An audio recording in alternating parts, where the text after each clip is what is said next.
미나상 곤방와 도쿄 K짱 데스. 여러분 안녕하세요. 저는 도쿄 K짱입니다.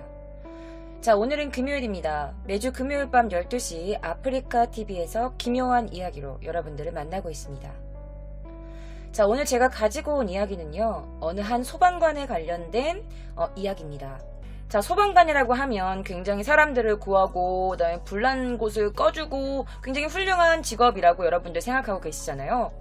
그런데 제가 오늘 알려드릴 이 소방관은요, 두 가지의 얼굴을 가지고 있었어요.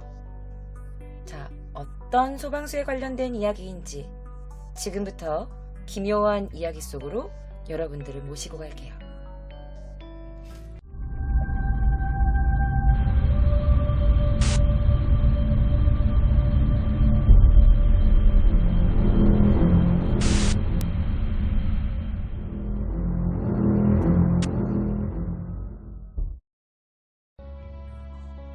카츠타 키요타카.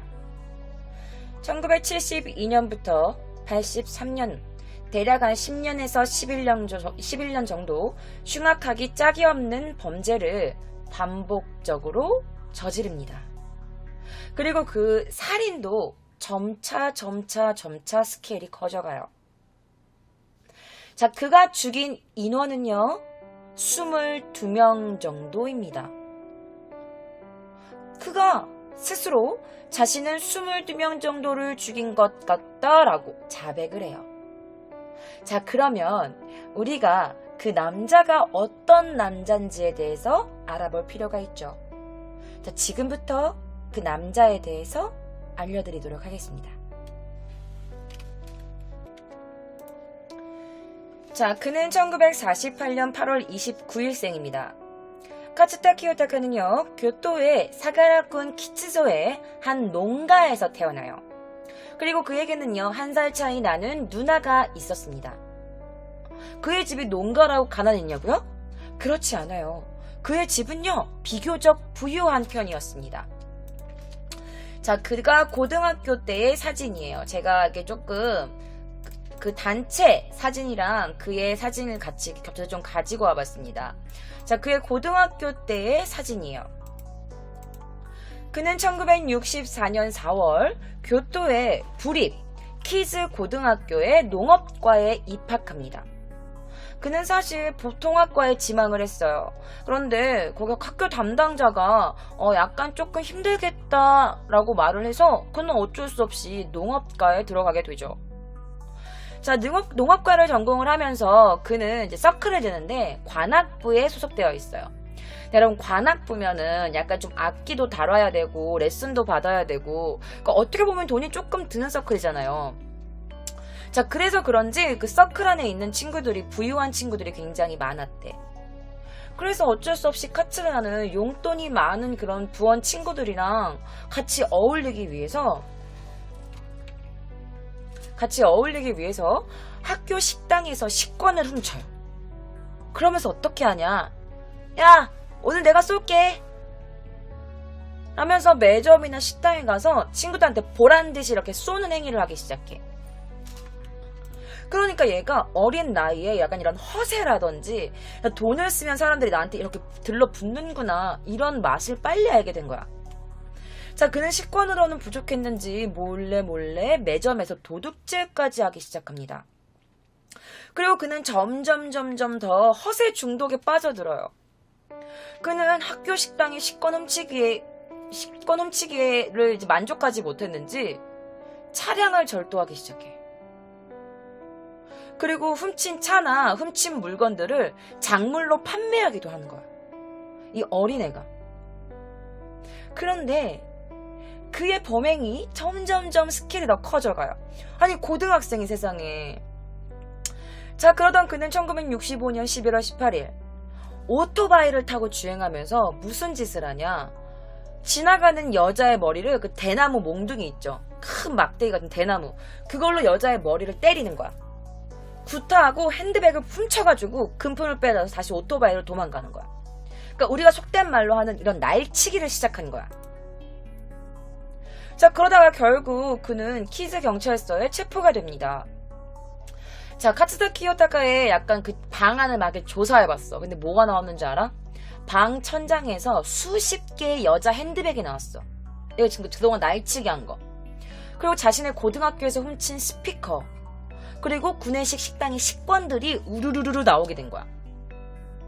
그래서 그는 결국 12월 24일 오사카부에 있는 이즈미 소년원에 송치가 됩니다. 소년원에 들어가요. 그리고 당연히 고등학교에서는 퇴학을 당하게 되죠.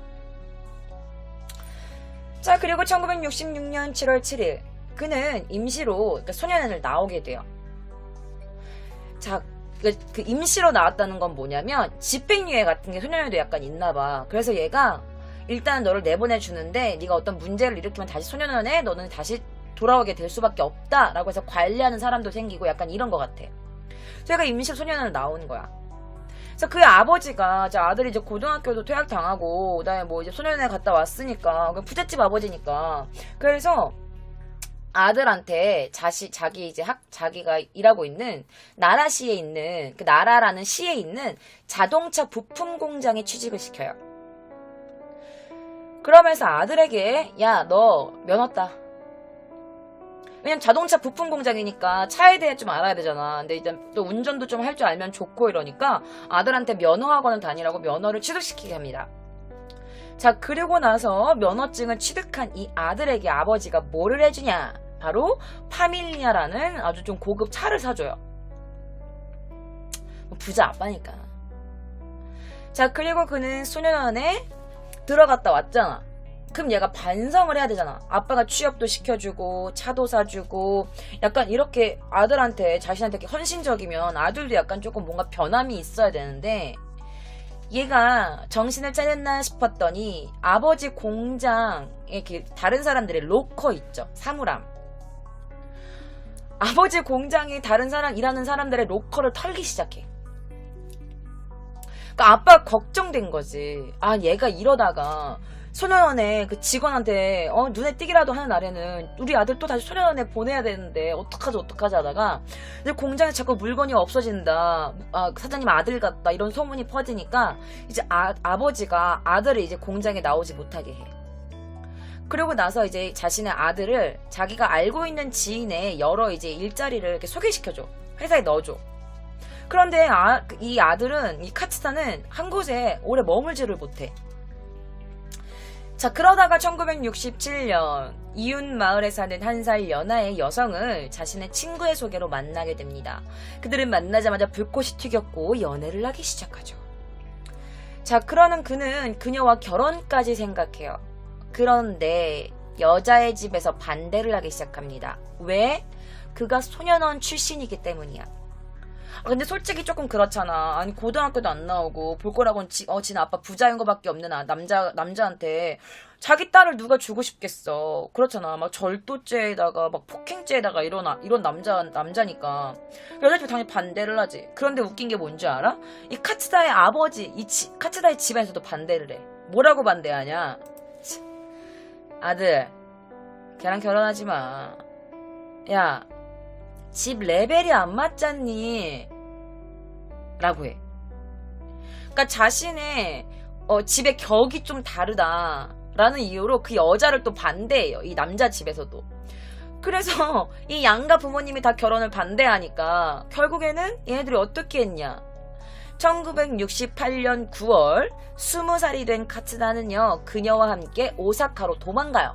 사랑의 도피를 떠나요. 자, 그리고 나서 쿠노구의 한 아파트에서 동거 생활을 시작합니다. 카츠다는 철공소에서 일을 하기 시작했고요. 여자는 봉제 공장에서 일을 하기 시작해요.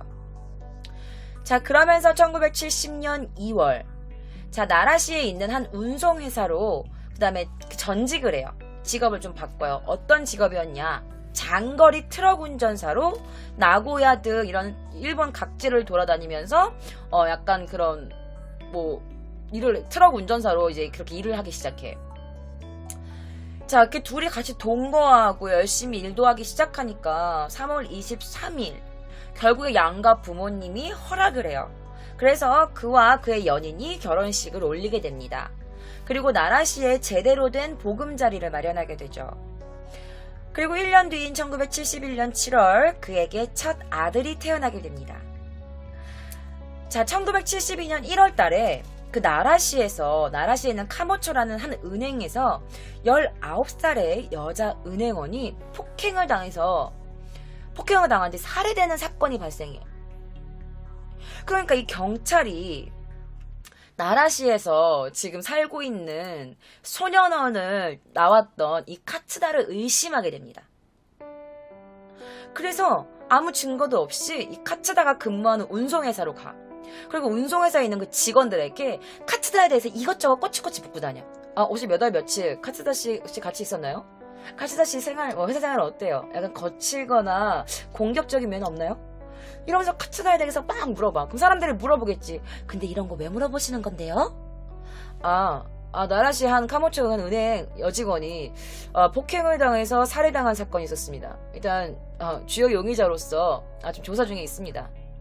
이런 얘기 했겠지. 그리고 결국에는 그 운송회사의 사장님 귀에까지 들어가게 된 거야. 그래서 카츠다를 불러. 사장이 이렇게 말을 합니다. 야, 너 사람 죽였냐? 그러니까 카츠다는 생각지도 못한 이 상황에 어이가 없는 거야. 아니, 나는 지금 결혼도 했고 내 와이프랑 열심히 살고 있고 아들까지 낳았는데 아니 갑자기 사람을 죽였냐니. 아무 증거도 없이. 그러다가 결국 카츠다는 카츠다의 친구의 증언으로 인해서 알리바이가 증명되었고 경찰의 오해를 풀게 됩니다.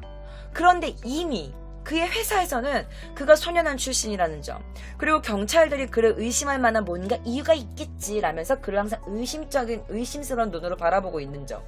그러니까 결국 이런 시선들 속에서 그가 일을 계속 할 수 있었겠어? 그래서 결국 그는 회사를 그만둘 수밖에 없게 됩니다. 자, 이때부터 경찰을 불신하고 경찰을 미워하고 그 원망의 증오심이 그의 마음속에서 피어나기 시작해. 자, 그는 이 사건에 대해서 굉장히 쇼크를 받아요. 그리고 이거에 대해서 굉장히 트라우마가 생겼었나봐. 그러니까 뭔가 응어리가 여기 안에 화가 이렇게 꽉 있는 거야. 그래서 얘가 선택한 방법이 뭐였는지 알아?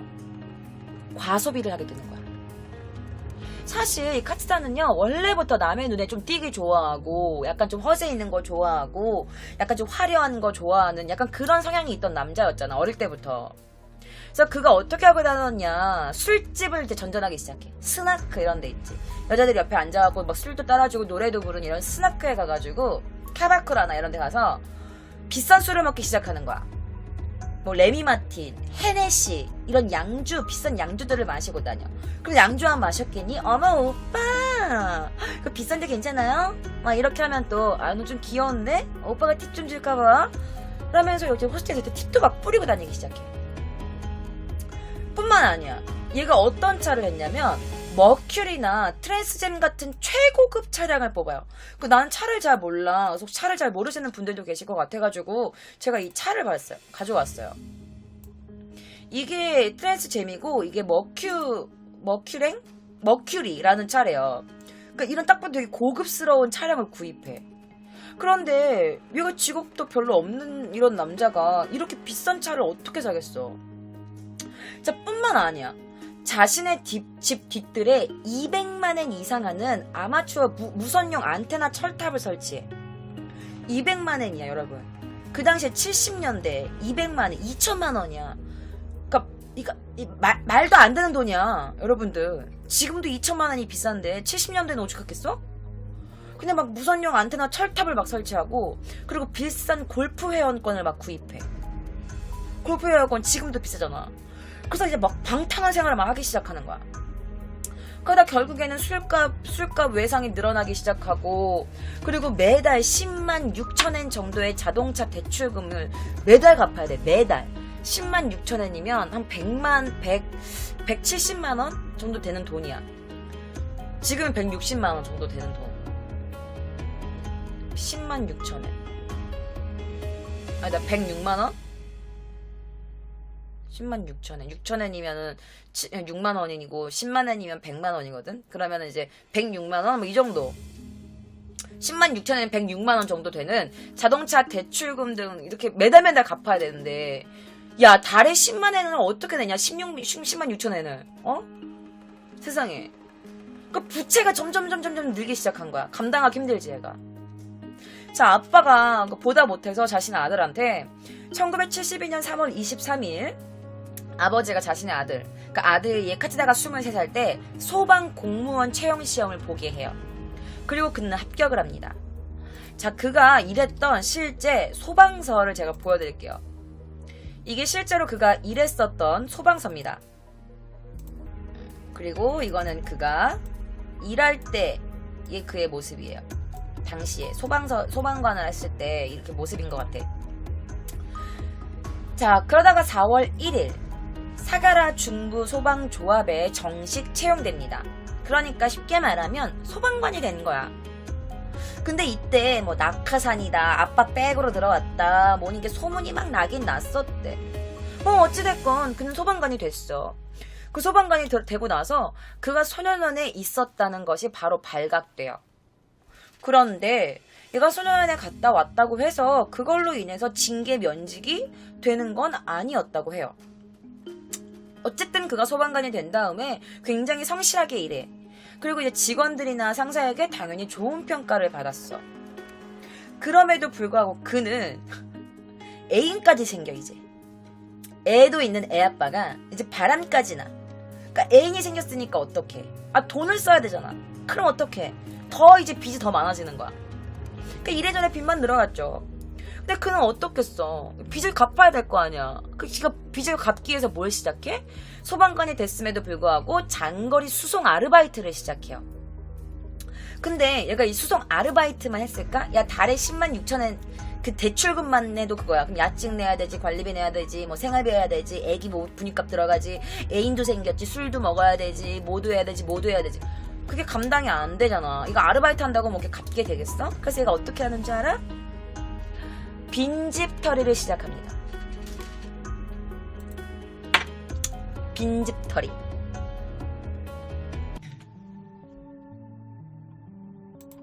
자, 1972년 9월 13일 밤 12시. 자, 교토시 야마시나구에서 그는 하이에나처럼 도둑질할 집을 이렇게 물색하고 있었어. 그러다가 창문이 한 10cm 정도 열려있는 방을 발견하게 됩니다. 자, 방에 불이 켜져 있진 않았어. 그래서 그 틈새서 방 안을 요렇게 들여다보고 있는데 핸드백이 보이는 거야. 그래서 어떡해? 훔쳐야 되잖아. 그래서 문을 따고 이렇게 조심히 들어가는데 세상에 잠들어 있을 줄 알았던 그곳에 여성이 깨어 있었던 거야. 자, 여러분 이게 보이시나요? 제가 빨간 걸로 이렇게 동그라미를 표시해서 가지고 왔어요. 바로 이 빨간 표시된 여자였어요. 자, 그녀는요, 화연이라는 그 술집에서 일하던 호스티스였어. 자, 그녀는 24살이었고요. 나카무라 히로코라는 여성이었어요. 자, 그녀에게 발각된 그는 너무 놀래서 야, 도느냐? 이렇게 한 거야. 그래서 그녀를 막 위협해. 근데 그녀가 이제 호스티스였잖아. 그래서 그한테 이렇게 말했대. 돈 없어요. 내 몸으로 괜찮다면 내 몸을 가져요. 라고 한 거야. 그래서 결국에는 둘이 성관계를 해요. 그리고 성관계가 끝난 다음에 이제 그가 황급히 도망치려고 할 때 그녀가 타스케테 구다사! 도와주세요! 이렇게 막 소리 질렀겠지. 그래서 그 소란 때문에 이제 그는 깜짝 놀라서 그녀가 입고 있던 팬티 스타킹으로 그녀의 목을 조르기 시작합니다. 그리고 결국 그녀를 죽여버려요. 그리고 그가 이제 죽었으니까 뭐라도 가져가자라는 생각에 그녀의 지갑에서 돈을 훔치는데 얼마를 훔쳐갔는 줄 알아요? 1,000엔을 훔쳐가요. 우리나라 돈으로는 10,000원입니다. 10,000원만 훔쳐가. 여자가 정말 돈이 없었던 거야. 자, 그리고 그는 도망가게 됩니다. 그리고 이 사건은요, 이제 경찰이 이제 호스티스였잖아. 그러니까 분명 이거는 치정관계에 얽힌 살인사건이라고 의심을 하고 수사를 하게 돼. 그러니까 카타는 전혀 의심을 받지 않게 되는 거야. 의심을 받은 사람이 누구냐? 바로 그녀의 단골 손님, 그녀가 일하고 있던 가게 단골 손님이었던 자동차 세일즈맨이 의심을 받게 돼. 그래서 결국에 카츠타는 아무런 의심도 받지 않은 채 그 수사망에서 벗어나요. 자, 그러는 이렇게 살인을 저지르고 이러는 와중에도 그의 카츠타의 빚은 점점 불어나기 시작해. 자, 그런데 그가 낮의 생활은 또 대충 했나? 그건 또 아니야. 자, 소방관으로 재직 중이었어. 그리고 그는 군안 구조 약간 훈련 같은 거에 전념을 해. 되게 열심히 막 구조 활동을 해. 그래서 표창도 20회 정도 받을 정도였고, 그리고 전국 경기 대회에서 2년 연속 입상이라는 실력으로 소방대원장으로 승진을 해요. 그 여러분들이 궁금해 하실 거예요. 아무리 그렇게 말해도 아니 뭐 이렇게 맨날 열심히만 살았겠어요? 그래서 제가 그와 함께 일했던 동료의 인터뷰 영상을 가지고 왔습니다. 자, 그럼 지금부터 그와 함께 일했던 동료의 인터뷰 저와 함께 보시죠. 真面目で仕事の面では人に負けず嫌いということで、球場訓練なんかには絶えずうちの選手にもなってましたし、それから全国大会も陸上レンジャー訓練では入賞したことも2、3回あるわけです。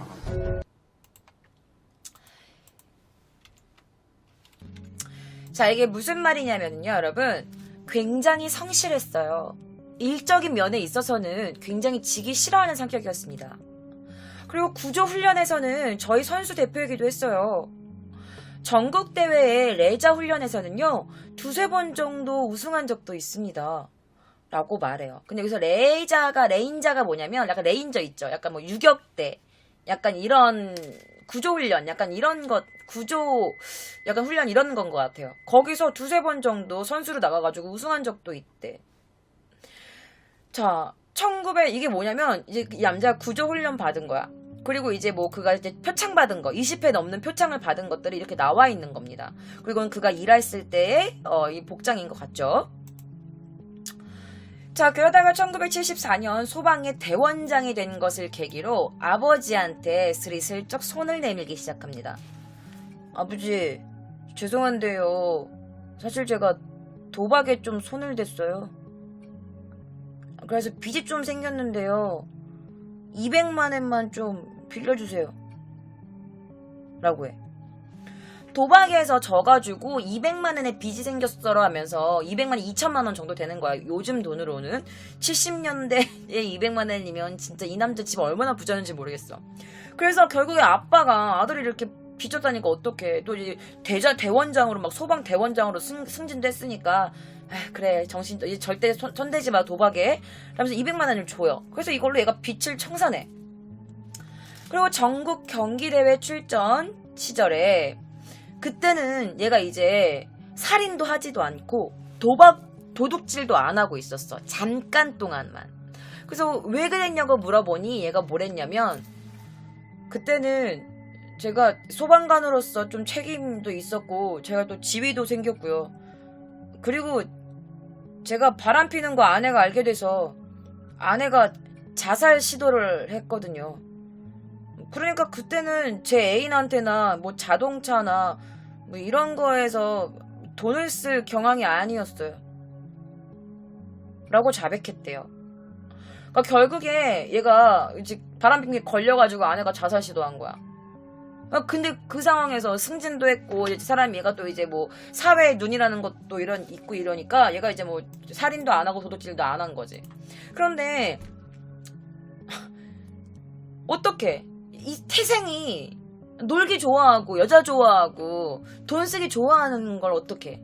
그래서 결국 그는요, 차, 술, 애인 이런 거에 대한 유혹을 이기지 못하고 또다시 빚이 늘어가기 시작해. 낮에는 성실한 소방대원, 그리고 밤에는 강도 살인범으로 변하기 시작합니다.